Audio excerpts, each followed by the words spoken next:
Hello, and welcome to the Student Experience podcast, where we'll be chatting to members of the University of Suffolk community, giving them the opportunity to share their experience with us.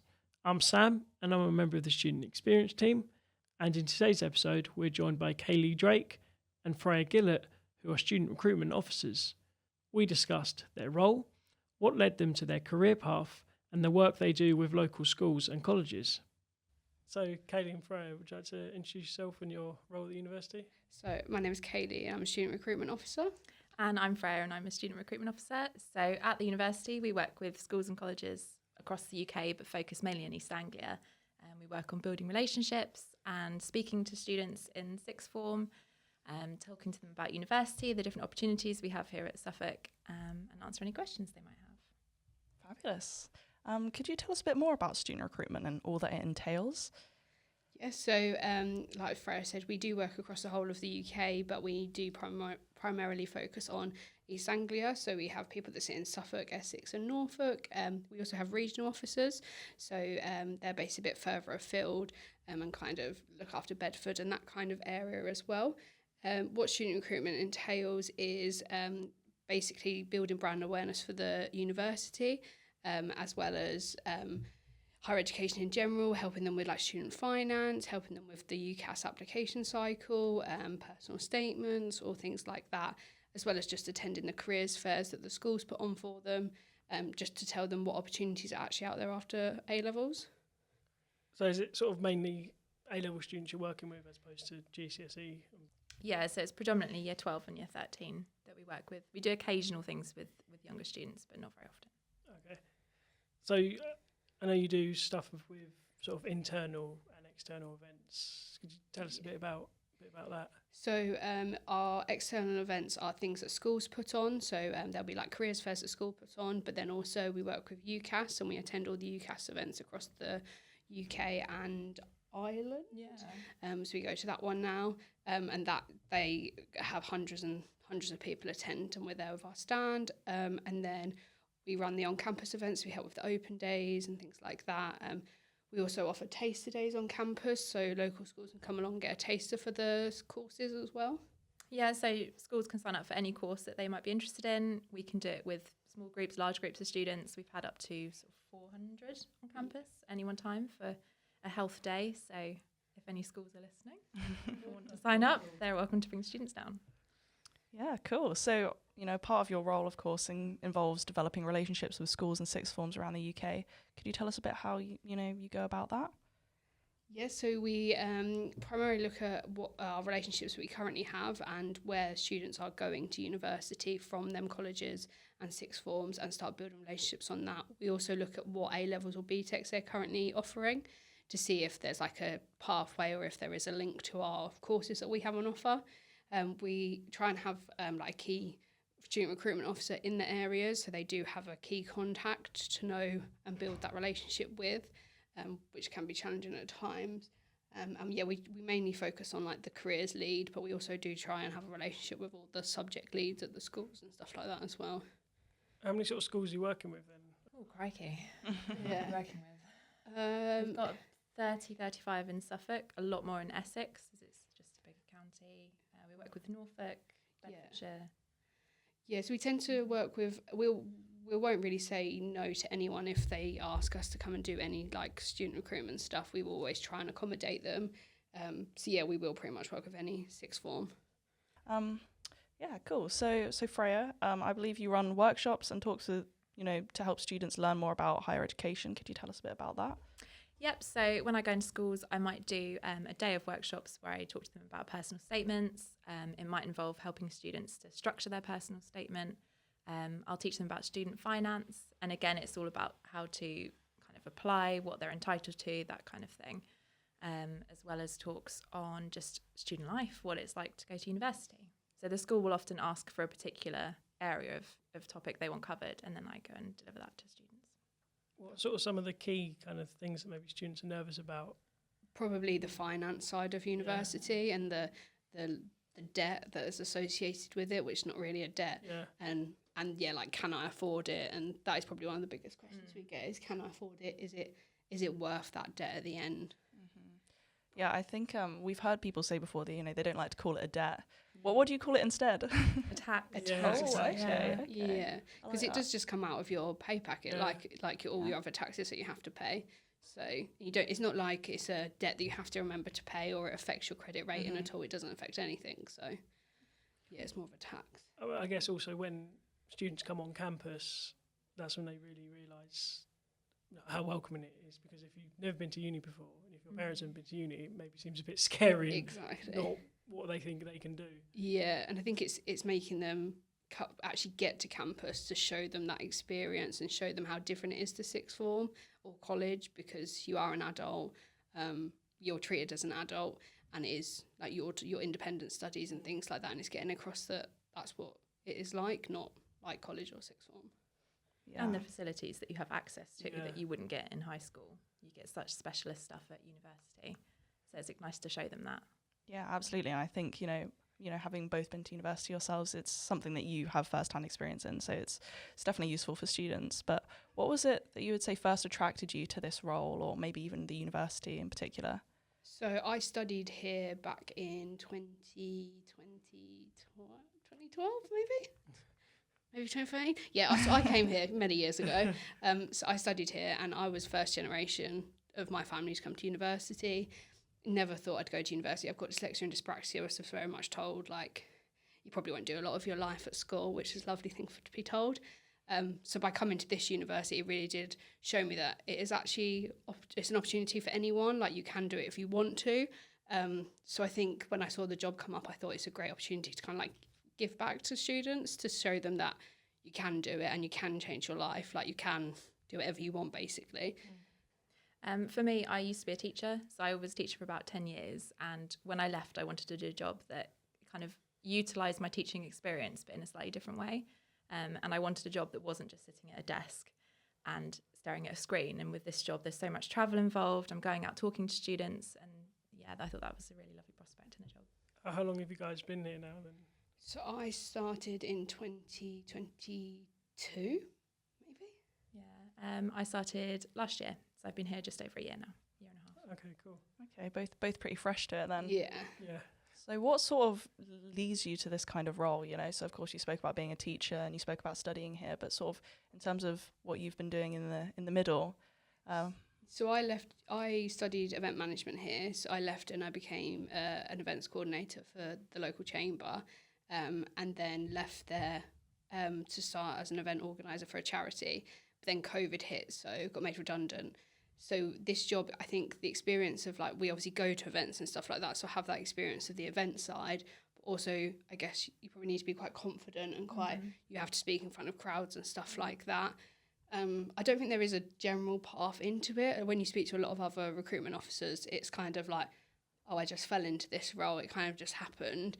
I guess it's like having that passion for young students to actually show them what is available and what they can do. I guess that's probably quite a big part of what you need. And having the confidence to speak in front of, hundreds of people potentially, and not a lot of people have that confidence. I think if you can show that from the beginning, that's a huge step into getting into a role like this. So you mentioned about that you go and see places and you go to places like Ireland. So I guess for you, there isn't necessarily a typical day. I suppose it changes quite a lot. Yeah, so we have really, really busy periods. So we call it like Mad March and Mad July. And there tends to be getting more mad months, to be honest. But then some months, so like August, obviously the schools are off, so it's a lot quieter for us. But then we help with clearing. So yeah, there probably isn't a typical day. I'd say like there's maybe a typical week where you'll probably have like 1, maybe 2 admin days maximum, and then the rest of the time you'll be at schools, colleges, anywhere in the UK really. So Yeah, it sounds very full on. Sounds like you're super busy. But if you had to pick, one part of your job that you would say is your favourite, what do you think it would be? I love going in to give talks to schools. I really, really like interacting with students. So I think going in, running a workshop, actually seeing a change in a student from the start of the day to the end of the day is really lovely. So kind of opening their mind to what's possible, or helping them to understand that university actually could be for them, that kind of thing. I find that really satisfying. Yeah, I'd say something very similar, but probably like the careers fairs, and like especially when you speak to some of the parents as well who don't think it's possible and they're worried about like the funding behind it and stuff like that, because they don't know student finance is available. They think they've got to find all this money to put their child through university. So, but yeah, it is that interaction with the younger student. What are sort of some of the key questions that when you go into schools or maybe parents, what are they sort of asking you? There's a lot of questions about what they're entitled to with finance, which we can't always advise too much on, as it can be really specific. Yeah. I think there's just that worry of, will I actually be able to afford to pay for my accommodation or that kind of thing. So you can reassure them that there's lots of different support out there, and you can signpost them to different areas where they can find out what they need to know. But that's quite a common question, I'd say. Entry requirements for courses is always popular. And I guess what support is available for their child during the time at university. So like explain to them that like you do have a student support team, like there's mental health services they can access through the university, and that if their child is looking to move away, they aren't alone. Like there's a lot of people at the university that will help them, and they'll have their lecturers and stuff like that they will build a relationship with, because obviously it's quite daunting if you're going to move away, be on your own, not know anyone, but it's really, really not like that. So Yeah, absolutely. I mean, it's definitely something that I don't recall being told when I was in school. So it's useful to know, because, I mean, fortunately for me, my brothers are quite a bit older and they went to university, so I had that understanding. But for first generation students, you don't have that sort of beacon of information. But yeah, so what would you say? I mean, it all sounds really rewarding, and you may have covered it slightly in the previous question, but what would you say you're most proud of, from your time here at the university, working here? I'm really proud of some of the relationships I've built with schools, particularly in Suffolk. It's been really exciting to kind of speak to careers advisors and just build up that link between us and the school, and know that next year that's just going to keep growing. So we'll have more students coming here, more students visiting, and that's really exciting. I'd say mine is, so I've just done a year's cover of maternity for our manager. So I'd probably say just completing the year and getting the team through it and watching the team build them relationships, and kind of, I feel like we've had a really stable, good team for a year, and they have really built them relationships, and we're really starting to see like this is the start of it growing. So it's been really exciting. How many people have you got on your team now then? So there is 6 officers, or there's 6 posts. I think. There's a manager. me, you, there's Charlotte Gerald, who's brilliant. We've also got Leanne, who's remote, so she works in Bedfordshire with schools. Sophie, who covers Essex, and then we've had Ruby, who was Lincoln, but she's just recently left. So that is 6 officers.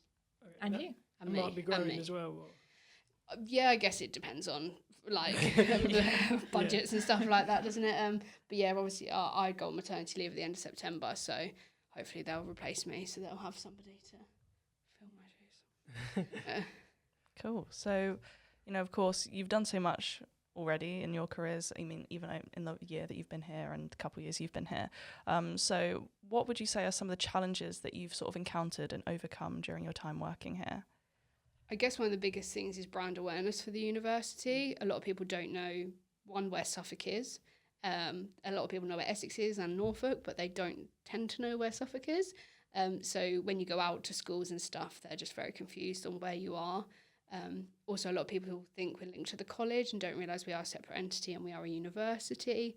And it's just getting across what facilities we have here. When you get them on campus and they see all the amazing facilities, it's obviously easy to win them over, but it's that challenge of, you need to come here to see this, and they just go, oh yeah, it's just Suffolk, or however they say it, and it's getting them through the door is probably the biggest challenge. I think also changing the perception that we have, because we're like the highest climber in the UK in the league tables over the last 3 years, joint highest climber. We're improving so rapidly, and I think that it takes time for people to understand that we are an amazing institution that is only getting better, is only going to keep improving. So it's raising that awareness of that as well can be quite challenging. Have you seen any students that maybe you went to a talk with them and now they've joined the university in September? That must be pretty cool. Yeah, so there's a few that you recognise, and there will be some like you'll see at a school and then you'll see them at the open day. Yeah. And then, they get in contact and they've joined, which is obviously a really nice cycle to see. But yeah. That's really nice. Yeah, that must be, so like fun, like tracking their journey almost. You're sort of seeing it happen right before your very eyes. Yeah, definitely. So, you spoke a bit about, Suffolk and getting students here. What would you say is, your favourite part about Suffolk, or even like your favourite spot on campus? My favourite spot on campus would probably be the health and wellbeing building, just because of the facilities and stuff like that. And I think from the outside, you don't think there might not be much in there, but actually seeing, and like every time I go in there, I learn something new about what the mannequins can do and all that stuff. And you just think if that's what you want to train in, that's amazing to have that firsthand. Yeah, I think I would have said health and wellbeing as well, just because it is an incredible space. But you said that once, so I'll say something different. Possibly the new dental facilities, because when you go in there, it is incredible what students have access to, and I think that's really exciting. It's also super interesting, a little bit creepy, like the phantom heads are quite creepy, but it's good fun. We had a couple of dental students on the podcast, and yes, the competition to get onto the course as well is ridiculous. It's crazy. Yeah, I think the demand for something like that is unreal, because I mean, not a lot of universities really offer that kind of course, do they? So I definitely think that's going to be a super popular one. It already is, but yeah. So I mean, we've got loads of courses at the uni, as you know. So perhaps if you were a student looking around at these open days that you run, is there any courses where you think, oh yeah, I'd quite like to do that one? I do look at the health ones and think that'd be amazing, but then at the same time I think I'm not cut out for any of that. I don't like blood, don't like needles, no thank you. But I guess even things like all the arts facilities, like even when I came here, I don't think I realised how big the arts facilities was and what they actually have access to, and like the film studios, I don't think I realised any of that was there. So even just the facilities like that, and then with the class sizes being a bit smaller, the fact that you can go and do something quite new and you'd still come out of it with a degree and a great understanding, because you've got a lot of one-to-one time with your lecturers. Yeah, I think for me it would be maybe something sporty. It's like sports and exercise science, sports performance analysis. It's really cool hearing where graduates have gone, because they've gone to places like Manchester first team within a few years of graduating, and that's awesome. But then I've come across so many amazing lecturers just working here who are so engaging and so fun to listen to. I think there's pretty much every course I would be tempted by, which is a really enough answer, but they're just so engaging and so lovely. I find that all the staff are really friendly, and you can chat to anyone. Absolutely. Definitely. And I think that helps when we're talking about the fact that it's a community feel at this university. Then when they come on campus, the staff do really show that, and they do show that, because when I was made redundant, my old lecturer reached out to me and told me about this job. So it's like, it's not just about you're here for 3 years and then you're off. That was a few years later, and there's still that community. There's still that they know you. You're not just a number kind of thing.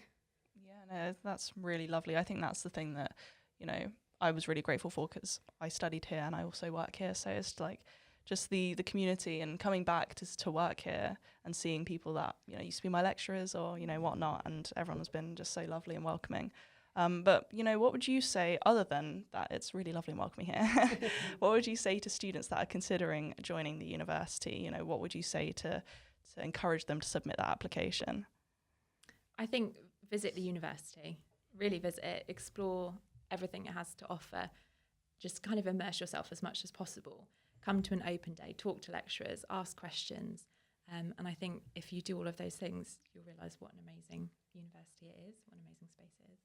Yeah, and I'd also say use the current students. So you've got platforms like UniBuddy and things like that everyone has access to speak to the current students. So just don't take the word from the lecturers or the staff. You've got that access there to speak to the current students and get their word for what they're saying as well. I guess one of the key things, one of the big things about our university is, at the moment, it is a smaller university, so you are able to get those connections with the lecturer, like you mentioned, that lecturer reaching out to you. Yeah. If you were at a bigger uni, that probably wouldn't have happened. Exactly, yes, I do think that's definitely a massive selling point, and if you're worried about going to a massive university where you're sat in a massive lecture theatre that you see on the films and stuff like that, that isn't for everyone. So there is other universities out there that have the smaller community feel that do work as well for people. I guess that's when you go into schools, that's potentially what a lot of people picture a university being like. So that's why those open days and the chats that you do are so important. Absolutely. Yeah, and I think it's just making them aware, finding out what they actually want from university. Do they want that big city? Do they want to be in the middle of London? Do they want that? And if that's what they want, then obviously we're probably not the right university for them, and that's okay. But it's also, there is this other side that they may not know about. Yeah, definitely. I mean, to what degree do you sort of, you know, interact with students in a smaller scale, like on a one-on-one or maybe like in small groups? I mean, it varies hugely, but I've run sort of smaller taster days recently where I've actually got to sit down with a couple of students and just talk in depth about a course they're interested in. And that's really nice because you get to, they ask lots of questions and you can really go into depth. Whereas sometimes at maybe a careers fair, you only get to have, you know, a minute's chat with a student and it's just a bit quicker because there's so many people there.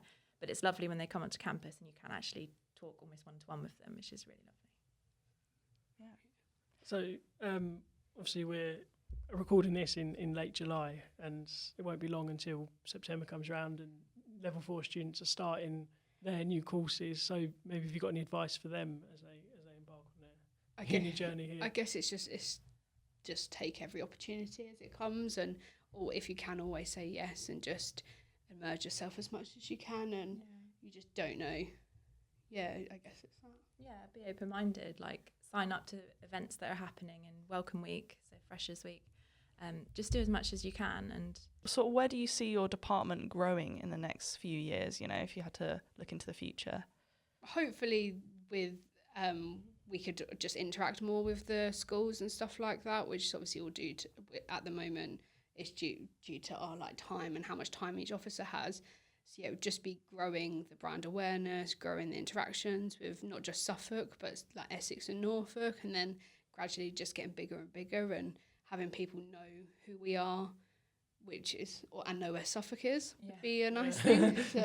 Yeah, building the awareness kind of UK-wide rather than East Anglia or East of England. Do you enjoy the travelling around the country and seeing different populations and diversity? Yeah, it's a really as a really fun part of the job.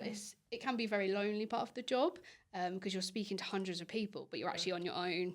Like you're not with your team and stuff like that. But I think we have a really good team and we all keep in contact when somebody is out, so you know that they are in a message away. But I've got a young child, so I enjoy travelling to have a night's sleep. So, when you travel though, I imagine you don't get much time to like look around the sea or anything. You get kind of the evenings. Okay. So I had like a couple of days in Leeds recently and another few days in Brighton, and I had some lovely evenings on the beach and taking myself out to dinner and did a bit of shopping in Leeds. Amazing. Shops are open till 8 p.m, so you get a kind of really nice evening to yourself. Leeds is really nice. Yeah. No, I've never been. Clearly it's on the list. But yeah, no, that does sound nice though. I think we spoke to someone from Marketing Communications International who like travels out like to like Nigeria, to all sorts of places for student recruitment. So, you know, I mean, of course, like I think with that though, because you have to get a flight, you don't have any time to like go and hang out and do whatever. So I think it's definitely nice that you get to actually enjoy yourself in the new place. Yeah. So, you know, of course, outside of work, what do you sort of enjoy doing just to, you know, have a bit of fun? I do a lot of running. So I do marathons and ultramarathons in my free time. Wow. And a bit of horse riding as well here and there. So I stay very busy in my free time, for sure. I'm not going to sound as exciting as you, am I? I have a 3-year-old, so it mainly involves like being at a park, playing football, keeping him entertained. That sounds fun. I mean, ultra marathons are insane. It's good fun though. It's impressive. But yeah, I don't know if I could hack it. So we mentioned about students that are starting in September because it's coming around pretty quick now, and I imagine there's potentially going to be new staff members joining as well. So maybe have you got any advice for them if they're starting, or maybe ones that are listening that might see about a role and they might want to apply for it? I guess it's just like ask as many questions as you can, get to know as much information about the university, because I think it takes quite a while to actually, there's so many different departments and so many people doing different things that you probably don't really understand what everyone's doing. So I guess it's just ask, and like for us, we're always happy to meet anyone to kind of explain what we do, how they can help us, how we can help them as well. So if they wanted to help with any recruitment and stuff like that, if they've got any contacts, obviously like it's a joint effort, so we're always happy to meet them and kind of work together if we can. And I think have faith that it will all come together, because when I started it was overwhelming, like so many names to learn. You know, we're working with departments across the university and so many academics, but it does fall into place, and suddenly you realise a few months in, oh, I actually can do this, and I do know everyone now, so that's quite nice. It took me a while to get used to all the acronyms, and Yeah. people just say stuff and you're like, give me 10 seconds to realise actually what it is. Yeah, if I even get there. So Yeah. Cool. So I think we have our last segment now. Yeah, we move to our sort of final question, which is what we call answer one, ask one. So you're going to answer a question from the previous guest, Okay. and you guys are going to post one to our next guest. So this is the question that we don't have control over. So any question could come out, and some of them have been quite interesting. And the question from our last guest is quite an interesting one. He wants to know why should you do this job that you're in now as opposed to someone else? Why are you suited to it? I think for me, because I used to teach, I love talking in front of a crowd, and I'm not too bad at it. I tend to get a lot of engagement from the people I talk to, so I think that's why I'm quite suited to this job. Yeah, and I'd say that I've got that experience of coming to this university, which I think does help the recruitment officer when they're talking to students about what it's like, that they can really show that they've been through it, they've been through the whole process, and what they've done after the university as well. It's quite interesting. How do you sort of overcome, I mean, I don't know if you ever had a fear of talking in front of crowds, but how do you get to the level where you're like, I love speaking in front of crowds? I think you just have to keep doing it. Yeah. I find if I haven't done it for a while, I'll feel nervous again. But then during busy periods, I'm doing it like practically every day, it feels like sometimes, because it's assemblies and so on. So just the more you do it, the easier it gets. And I guess it's remembering that you're the expert there. Yeah. Like, and even if they ask you a question you don't know the answer to, that is okay. Like, you can say, I'll get back to you about that, or I can find out for you. But yeah, it's just having that belief that you're stood up there for the reason that you do know what you're doing, even if you don't feel like you do, but you do. Have you ever had any questions where you're like, whoa, I wasn't expecting that one? Plenty. Yeah. Often about student finance. Okay. But you can always refer things, or, you know, be honest and say, oh, I'm not actually sure on that one. I can find out for you. I will let you know later. Or, you know, there's always ways around it. You have to style it out. It's a good bit of advice. Cool. So yeah, do you guys have a question that you would like to ask our next guest? I guess it'd be like, where do you see your role with your department in 5 years? There you go. That's it. Perfect. Yeah, that's a good question. Cool. All right, so we will ask the next guest that. Yeah, fabulous. Yeah, that's been really interesting chat, and your role sounds pretty cool. So Sounds full on. so yeah. Until next time. Goodbye from Emily. Goodbye. That's goodbye from me. Goodbye. Thank you for listening to the Student Experience podcast. If you would like to be a future guest, email studentexperienceteam@uos.ac.uk or follow the links to our application form through our Brightspace page. You can also reach out to us through our Instagram page @UOS_student experience.